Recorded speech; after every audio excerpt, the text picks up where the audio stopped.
Oh, thank you, Tishan.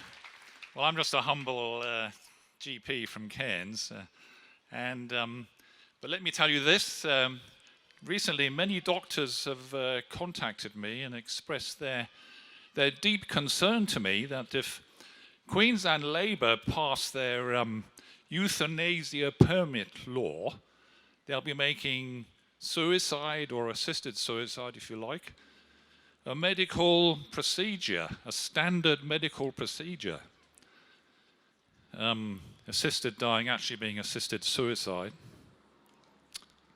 or even a doctor or nurse handing a patient a suicide drink, which is what it amounts to. And it will be formalized. There'll be a formal consent to a medical procedure. Documents will be signed. There'll be a formal signed consent, rubber stamp signatures, and prescribing. And this will be a medical procedure, a suicide. But how crazy is that? Making suicide or assisted suicide a medical procedure. What a disaster. How can you, on the one hand, work to prevent suicide, when on the other hand, suicide has become a legal medical procedure, assisted by doctors or nurses? How absolutely balmy and crazy. And how deceitful to use phrases like assisted dying to make euthanasia or deliberate killing sound like palliative care.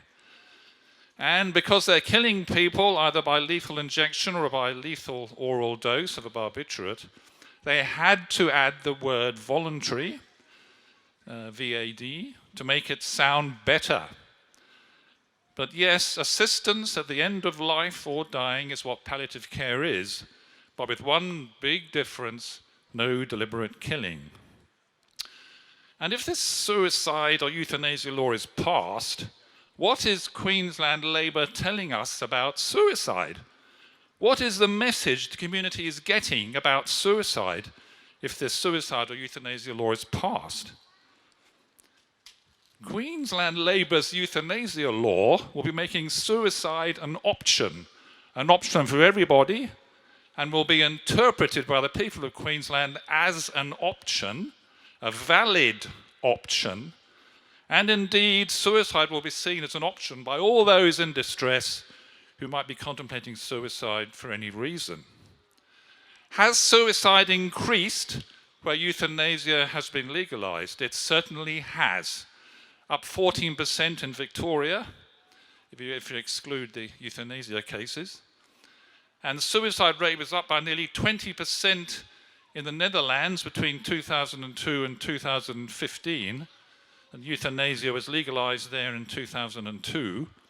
So why should Queensland be any different? Suicide could increase by 14 to 20% in Queensland, going by the previous figures, if Queensland Labor introduces and passes this bill. And yes, we must relieve suffering. Funding palliative care has already been said. And better medications.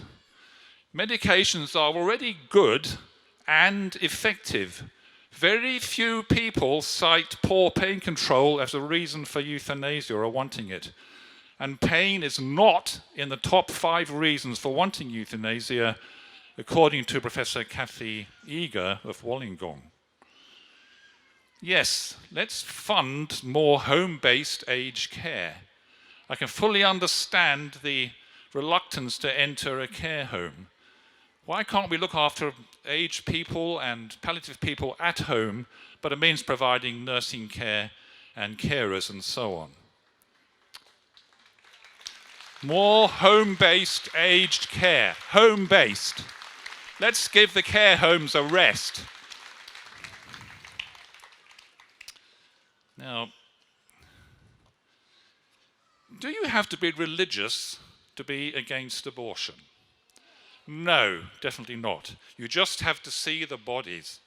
And I'm talking about piles and piles of bodies. And you see them, you know there's something very wrong going on. And my wife Anne and I have seen it. We worked for a while in the biggest abortion clinic in the UK, which is the UK National Health Service. The UK National Health Service is the biggest abortion clinic in Europe. And we saw the bodies. A lot of the abortions down there were done by prostaglandin drips, so a lot of the babies, they were under 20 weeks, say 14 weeks or so. They were born alive, they were moving, and they turned to gaze at us as they died. You don't have to be religious. You know there's something very, very wrong with what's going on. The 2018 Queensland abortion law is a law of permits for abortionists to do abortions. Abortion has become a bad habit. Over the years, many years, communities have had all sorts of malpractices and bad habits. Barbaric spectacles, for example, seen as entertainment. You can think of all sorts of things. Slavery, exploitation of workers, exploitation of children, of women, and so on. They've all been corrected to some extent as time goes on. And in our community, I'm afraid, in our society, we have become habituated to abortion. It's now seen as an agonizing decision. It is, of course, but that's not the case. The reality of abortion is the piles of innocent bodies, and we've seen them.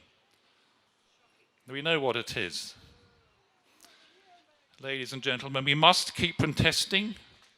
We must try and break this bad habit, this malpractice of abortion. Thank you.